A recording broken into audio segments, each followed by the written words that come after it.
হ্যাঁ, আপনাকে কেউ পাঠিয়েছে? হ্যাঁ, বলেন। আত্মীয় স্বজনের মধ্যে পাঠিয়েছে? وقد مكر الذين من قبلهم فلله المكر جميعا। কোন জায়গা থেকে আসছেন?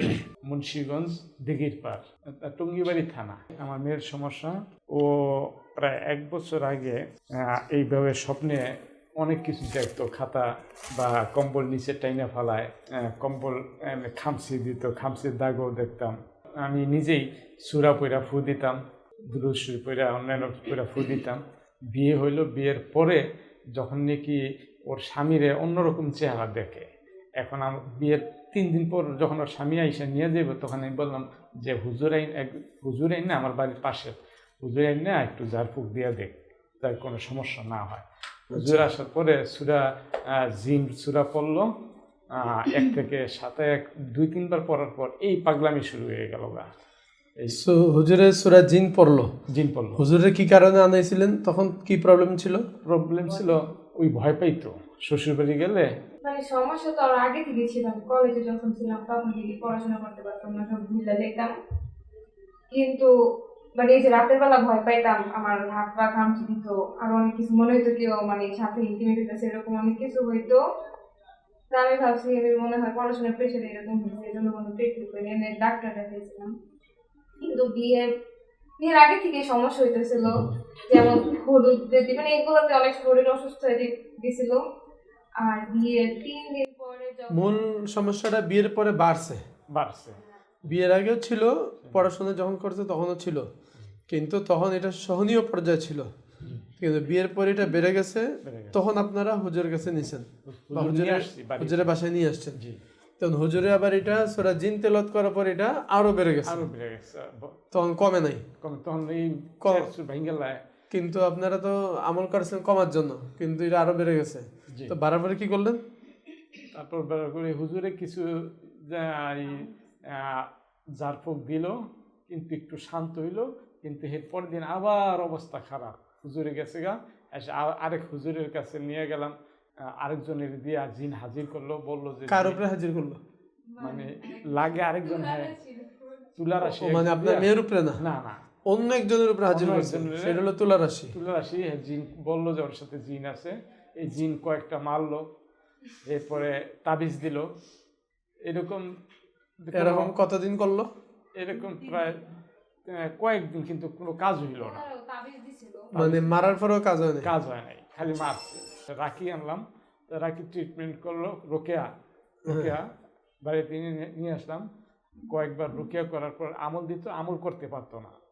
আমল করলেই এই এখানে ব্যথা করে, বুকে চাপ দেয়, এখানে পুরা বাম সাইড পুরা অবসর মতো হয়ে যায়। তারপর এই চিল্লি পারাপারি করে, তলপেটের এই সাইডে ব্যথা করে, এই পুরা পাও চাবায়, মাথা খামচায়। 4 বছর হয়েছে বিয়ে দিছেন? জি। তো কত জায়গায় চেষ্টা করলেন? হ্যাঁ, না মানে হাজবেন্ড যখন সাথে থাকতো না, সবসময় নাকি আমি বলতাম যে ছেড়ে দে, তাহলে আমি যাবো, তালাক দিয়ে দিতাম, এগুলো বলতাম আর মারতাম। ওইটা যখন ভর করতো তখন ওইটা বলতো, ওই কইতে পারতো না যে ওর যখন নাকি হাজির করা হইতো জিন, ওই যে হুজুর, তখন বলতো যে ওর ডিভোর্স দিতে কো, ডিভোর্স দিলে আমি চলে যাবো, ডিভোর্স যায় ওরে ভালোবাসে হের কাছে নিয়ে যাবো। তোমার সে লাগে, কিন্তু প্রকাশ করো না। বিনা কারণে আব্বাকে বিরক্ত লাগে, আম্মাকে বিরক্ত লাগে, কোনো কিছু সহ্য হয় না। ছোট বোন আছে, সবসময় ঝগড়া লেগে থাকে ছোট বোন। আর ঘরটার মধ্যে আগে শান্তি ছিল হুজুর, এই পরে একেবারে অন্যরকম অশান্তির মতো। আমাদের ঘরটা পুরো অশান্তির মতো লাগে। পিতার নাম গৌসুল আজম, মার নাম তানিয়া বেগম। আমরা অলরেডি ওনার নামটা চেক করে দেখেছি, ওনার নাম চেক করে দেখেছি, এখানে বাস্তবিক জিন্নাতের ক্ষতি আমরা পেয়েছি, বাস্তবিক তার সাথে জিন আছে। বাকি আপনারা যেটা বলেছেন যে তুলারাশির উপরে জিন হাজির করা হয়েছে, সেখানে জিন হত্যা করা হয়েছে, জিন মারা হয়েছে, কিছু জিনকে বন্দি করে দেওয়া হয়েছে, এগুলোর কোনো সত্যতা আমরা পাইনি। কারণ হইলো যে জিন প্রথম থেকে ওনার সাথে ছিল, ওই জিনটা আদৌ পর্যন্ত তার সাথে আছে এবং এখনো তার আশপাশে আছে। আপনাদের বাসায় থাকে, আশপাশে থাকে, কখনো একটু দূরে সরে আবার আসে। তো বিভিন্ন সময় বিভিন্ন অবস্থা তার মধ্যে তৈরি করে, যেমন কখনো তাকে খামচি দিচ্ছে, কখনো তাকে বুকে চাপ মারতেছে, কখনো ব্যথা দিচ্ছে, কখনো হাতে পা গলা টিপিতে ধরে। হ্যাঁ, তো এই যে এক এক সময় এক এক হালত তৈরি করতেছেন, এগুলো ওই জিনেরাই করে। বাকি কয়জন জিন আছে, আদৌ কোনো গ্রুপ আছে কিনা, নাকি একজন জিনই ডিস্টার্ব দিচ্ছে, এটাও বের হয়ে যাবে ইনশাল্লাহ। আমরা এখন আমল শুরু করব।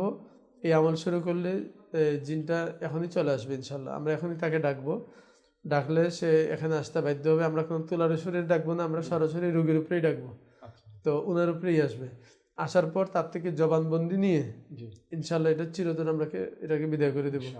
আর এই জিনটা এখান থেকে যাওয়ার সাথে সাথে আপনার মেয়ে আসমার এই দীর্ঘদিনের যে কষ্ট ছিল, যেমন শরীর ব্যথা, অস্থিরতা, বুকের চাপ, নিঃশ্বাসের কষ্ট, আব্বাকে সহ্য না হওয়া, মাকে সহ্য না হওয়া, বোনের সাথে ঝগড়া করা, যত কষ্ট আছে, এই জিন বিদায় হওয়ার সাথে সাথে সকল কষ্ট আল্লাহ পাক দূর করে দেবে ইনশাআল্লাহ। তাহলে আমরা একটু আসমার কাছে জানবো, এই মুহূর্তে তোমার কি কি কষ্ট আছে বলো। এই মুহূর্তে পেট ব্যথা আছে, এইখানে সবসময় মনে হয় যে গলায় কিছু একটা চেপে আছে। আচ্ছা, বাম হাত তোমার সবসময় ব্যথা করে, তারপরে যে চোখের পিছনে মাথা সবসময় ব্যথা করে অনেক। ঠিক। আর বমি বমি ভাব লাগে। আচ্ছা, ইনশাআল্লাহ আল্লাহ চাইতে এখন এখন যে সমস্যাগুলো এই মুহূর্তে আছে, আল্লাহ চাইতে এগুলো দূর হবে। اللهم صل على محمد وعلى آل محمد كما صليت على إبراهيم وعلى آل إبراهيم إنك حميد مجيد. اللهم بارك على محمد وعلى آل محمد كما باركت على إبراهيم وعلى آل إبراهيم إنك حميد مجيد. أستغفر الله ربي من كل ذنب وأتوب إليه ولا حول ولا قوة إلا بالله العلي العظيم. أعوذ بالله من الشيطان الرجيم. بسم الله الرحمن الرحيم. أفحسبتم أنما خلقناكم عبثا وأنكم إلينا لا ترجعون. فتعالى الله الملك الحق لا إله إلا هو رب العرش الكريم. ومن يدع مع الله إلها آخر لا برهان له به فإنما حسابه عند ربه إنه لا يفلح الكافرون. وقل رب اغفر وارحم وأنت خير الراحمين. وقل رب اغفر وارحم وأنت خير الراحمين. وأنت خير الراحمين. وقل رب اغفر وارحم وأنت خير الراحمين. আপনি কথা বলেন, আপনি কবে থেকে আসছেন? আপনি কথা বলেন, আপনি কবে থেকে আসছেন? আপনারা কয়জন? ধরেন, শক্ত করে ধরেন। আপনারা কয়জন আসছেন? কবে থেকে ডিস্টার্ব দিচ্ছেন? কথা বলেন।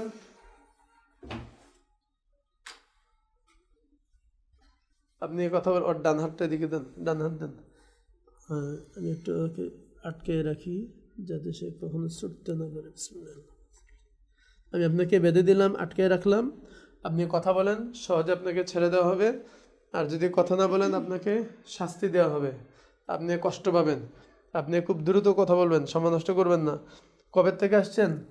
কবে থেকে আসছেন? কয় বছর হয়েছে? কয় বছর হয়েছে? হ্যাঁ, কয় বছর হয়েছে? আপনি কথা বলেন, কথা বলেন। হ্যাঁ, পা ছেড়ে দেন, শুধু হাত ধরে রাখেন। হ্যাঁ, কবে থেকে আসছেন? আপনি কথা বলতেছেন না।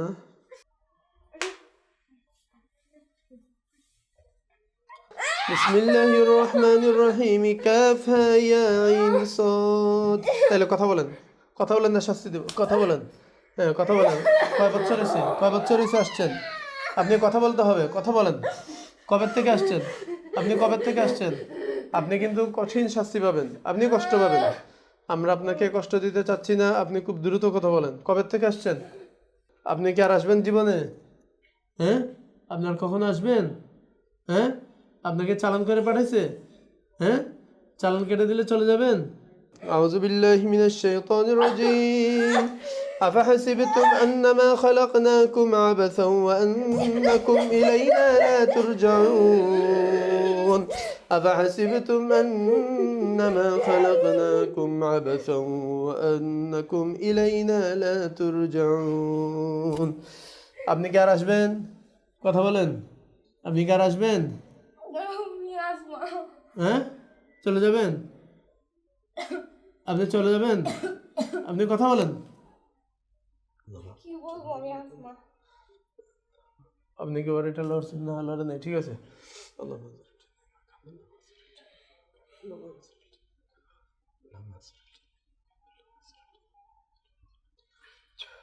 আপনি যদি আসমা হইতেন তাহলে তো আপনি মাথা ঘুরে পড়ে যেতেন এতক্ষণে, কারণ জিন যাওয়ার সাথে সাথে রোগী বসে থাকতে পারে না, সাথে সাথে মাথা ঘুরে পড়ে যায়। আপনি এখন স্টিল বসা আছেন, আর আমি আপনাকে বেঁধে রাখছি, আটকে রাখছি। আপনি যাবেন কোন দিকে? আপনার যাওয়ার কোনো পথ নাই তো। আমি আবার নতুনভাবে শাস্তি দেব। আপনি এখানে শিকার না আসা পর্যন্ত আপনাকে ছাড়া হবে না। আপনাকে আমি আসমা বলে আপনি আমার এখান থেকে বাঁচতে পারবেন না। মাথার একটু উঁচা করে ধরেন, শক্ত করে ধরেন। أعوذ بالله من الشيطان الرجيم أفحسبتم أنما خلقناكم عبثا وأنكم إلينا لا ترجعون فتعالى الله الملك الحق لا إله إلا هو رب العرش الكريم ومن يدع مع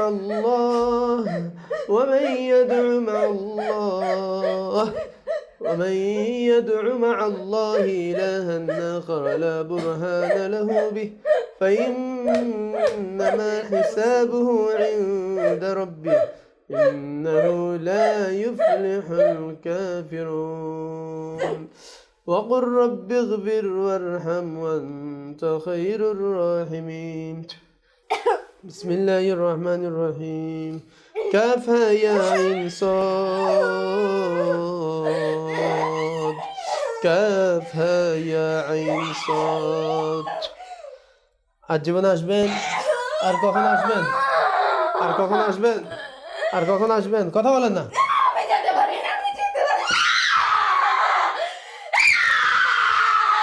আপনি যেতে পারতেছেন না? ধরে রাখেন, শক্ত করে ধরে রাখেন। আপনি যেতে পারেন না? আপনাকে চালান দিয়ে রাখছে। আপনার চালান আজকের মধ্যে আমরা কেটে দেব। চালান কেটে দিলে যাবেন? কথা বলেন। চালান কেটে দিলে যাবেন? বলেন, আল্লাহর নামে শপথ করে বলেন যে আমার চালান কেটে দেওয়ার সাথে সাথে চলে যাব। আপনার চালান আমরা আজকে কেটে দেব। আপনাকে আমরা আজকে চালান কেটে চিরদিনের জন্য বিদায় করে দিব। আপনার ধারে কাছে আর আসবেন? বলেন, আল্লাহর নামে শপথ করি বলেন যে আমি সারা জীবনের জন্য চলে যাচ্ছি। বলেন, কথা বলেন। আমি সারা জীবনের জন্য চলে যাচ্ছি, আর কখন আসবো না। বলেন, কথা বলেন, জোরে বলেন।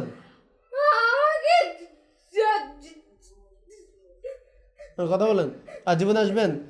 পাঠাইলে আসবেন? জাদু করে পাঠাইছে, এটা আমরা কেটে দেবো। আপনি আমাকে বলেন, আর জীবনে আসবেন কি না? আপনি তো কথা বলতেছেন না। আপনি তাড়াতাড়ি কথা বলেন। আর জীবনে আসবেন? আর কখন আসবেন? কথা বলেন। আর জীবনে আসবেন? বলেন যে আমি ওর নাম কি আসমা, যে আমি আসমার জীবনে আসমার লাইফার কখনো আসবো না। কথা বলেন, তো শাস্তি পাবেন। হ্যাঁ, আমি আসমার জীবনে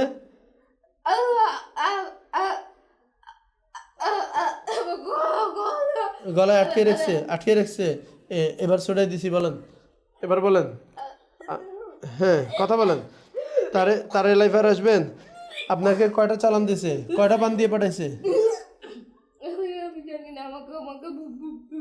বুবা বানাই পাঠাইছে না? তো কি বুক দিছে? বুক ভুলে আমাকে ভুলে বুলাই ভুলাই দিছে সব। আচ্ছা ঠিক আছে, সমস্যা নাই। আপনি চলে যাবেন কিনা এটা বলেন। আপনার আসবেন?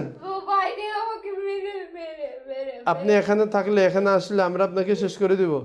আপনি কি আমাদের হাতে শেষ হতে চান? বাইরে ওরা আমাকে মেরে মেরে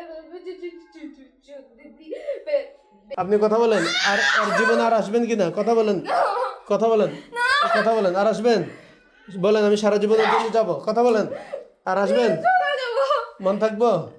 আর জীবন আসবেন? আর লাইফে আসবেন না তো? বলেন। বলেন আল্লাহর নামে শপথ করে বলছি, বলেন আল্লাহর নামে শপথ করে বলেন। আমি চলে যাব আর আসবেন না? বিশ্বাস করতে পারি আপনাকে? হ্যাঁ, তওবা করেন, ইস্তেগফার করে বলেন যে আস্তাগফিরুল্লাহ। আমি মুসলিম না আপনি মুসলিম না? আপনি নন মুসলিম? তাহলে আর জীবন আসবেন নি? আপনি আপনার লাইফে আর যদি আসেন, ওর লাইফে যদি এই রোগীর লাইফে তার আসমার এই জীবনে যদি আর কখনো আসেন, সেদিন দেখবেন আপনার শাস্তি কাকে বলে। আর আপনি চলে যাওয়ার যত ব্যবস্থা করা যাচ্ছে সেগুলো আমরা করে দেবো ইনশাল্লাহ। আপনি তার কাছে আর কখনো আসবেন না, আমান থাকবে।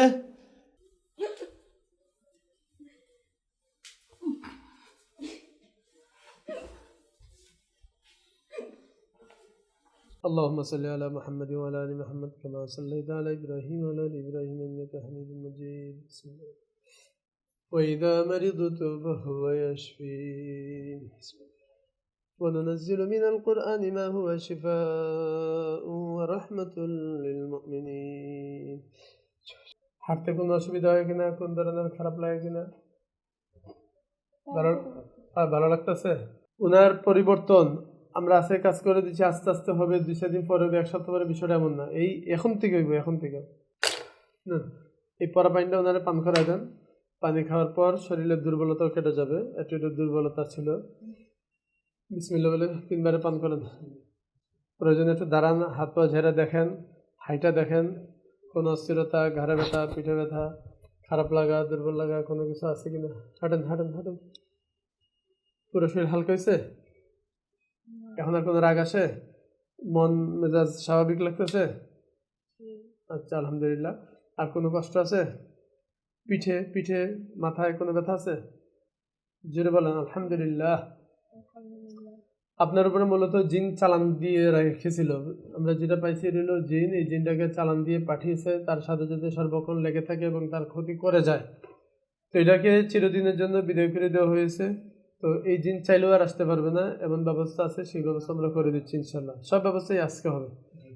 আগামী 20 দিন পর একবার নিয়ে আসবেন, তখন হলো পার্মানেন্ট একটা ব্যবস্থা করে দেবো, শরীরবন্ধের আমল করে দেবো ইনশাল্লাহ। বাসা কোথায় আপনাদের? মুন্সিগঞ্জ। ঠিক আছে, তাহলে আগামী 20 দিন পর আসেন, তখন আমরা বাদবাকি কাজ করব।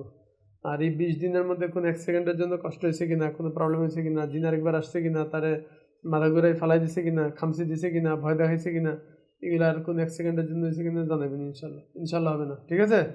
ঠিক আছে, আল্লাহ আপনাদেরকে ভালো রাখুক, সুস্থ রাখুক। আগামী 20 দিন পর আবার সাক্ষাৎ হবে। আল্লাহ হাফেজ। সালাম আলাইকুম। কি নাম ছিল? আসমা। জি, আপনারা কতদিন আগে আসছিলেন? 1 মাসের উপরে। 1 মাসের উপরে। কি কষ্ট ছিল একটু বলেন তো?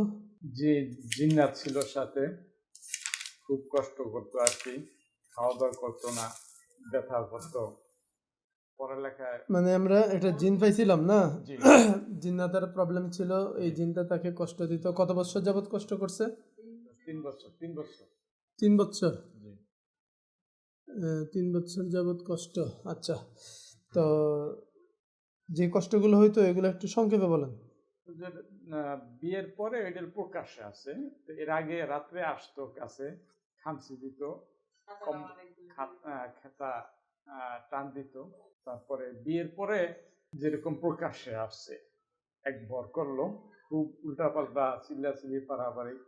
তো অনেক করছি, রুটিও করছি, দেখাইছি। এরপর জিন টিন জবাই দিছিলেন যে বললেন? জি, জবাই দিছে। কত জিন জবাই দিছেন আনুমানিক? এর কোনো ঠিক নেই, বোতলে ভরা হয়েছে, তারপরে জিন জবাই করছে, কিন্তু এরকম যে 15 দিন 1 মাস আবার দিয়েছি। আবার যে আল্লাহ তাআলা হেফাজত করুক। তো আমরা মূলত সত্যিকারের একটা জিন পেয়েছিলাম, জিনটাকে ডেকে চিরতরে তাকে বিদায় করে দিয়েছি। আল্লাহর রহমতে এই পর্যন্ত সে নিরাপদে আছে, ভালো আছে। তো আসমা, তুমি বলো তো কেমন আছো? আলহামদুলিল্লাহ। এই পর্যন্ত আর কোনো সমস্যা হয়েছে তোমার? কোনো ধরনের জিন্নাতের ডিস্টার্ব এগুলো ফিল হয়নি? আলহামদুলিল্লাহ। তো আমরা গত 1 মাস আগে আসছিলেন, 1 মাস আগে ট্রিটমেন্ট মূলত করে দিয়েছিলাম। এই 1 মাস পর্যন্ত আল্লাহ তাআলা হেফাজত করছেন। আমরা আশা রাখি বাকি জীবন আল্লাহ তাআলা ওনাকে নিরাপদে রাখবেন, ভালো রাখবেন। আর আপনাদের বাড়ির যে ধুলাটা আনছেন এটা আমরা আজকে পরীক্ষা করে দিব যে বাড়িতে কোনো ঝামেলা আছে কিনা, সমস্যা আছে কিনা। আশা করি বাড়ির রিপোর্টটা ভালো আসবে, যেহেতু এই পর্যন্ত ওনার কোনো সমস্যা হয়নি। এরপরও যদি সমস্যা পাওয়া যায় সেই ক্ষেত্রে বাড়ি বন্ধের ব্যবস্থা লাগলে সেটাও করে দেবেন ইনশাআল্লাহ। হুজুর, এটা আমিও বলতাম যে বাড়ির বন্ধটা করার জন্য। জি ইনশাআল্লাহ, সেটা প্রয়োজন হলে আমরা বলবো, ঠিক আছে? জি। আচ্ছা, আর কিছু বলবেন নি? ওনারও সমস্যা হবে না, আর ভবিষ্যৎ তো আল্লাহ পাকের হাতে। হ্যাঁ, আল্লাহ তাআলাই হেফাজত করবে। এখানে আসার পরে চিকিৎসা নেওয়ার পর আলহামদুলিল্লাহ 1 মাস আল্লাহ সুস্থ করছে। আলহামদুলিল্লাহ, আল্লাহর কাছে হাজার শুকরিয়া, যেন সারা জীবন আল্লাহ ভালো রাখে। আমিন, আল্লাহুম্মা আমিন। আমিন, আল্লাহুম্মা আমিন। আমরা কোনো জিন তো জবাই করি নাই, আমরা কোনো জিনকে হত্যা করি নাই, কাউকে বোতলবন্দিও করি নাই। আসলে মূলত হচ্ছে জিনের সমস্যা থাকলে এটাকে তাড়িয়ে দেওয়া যায়, কোরআনের শক্তিতে জিনকে তাড়িয়ে দেওয়া যায়। জিনকে যদি কোরআনের মাধ্যমে, আমলের মাধ্যমে সত্যিকারভাবে কেউ তাড়িয়ে দেয়, সাথে সাথে এই জিন চিরতরে চলে যায়। আর এটার কাজ হলো একদিন। আমরা চিকিৎসা করছি কয়দিন? একদিন। যেদিন আসছেন ওই দিনই চিকিৎসা করছি। আলহামদুলিল্লাহ, আজকে 1 মাস পরে আসছেন। এই পর্যন্ত আল্লাহর রহমতে পরিপূর্ণ ভালো। তো আশা করি আল্লাহ পাক ভালো রাখুক, দোয়া করি সুস্থ থাকেন, ভালো থাকেন। আল্লাহ হাফেজ।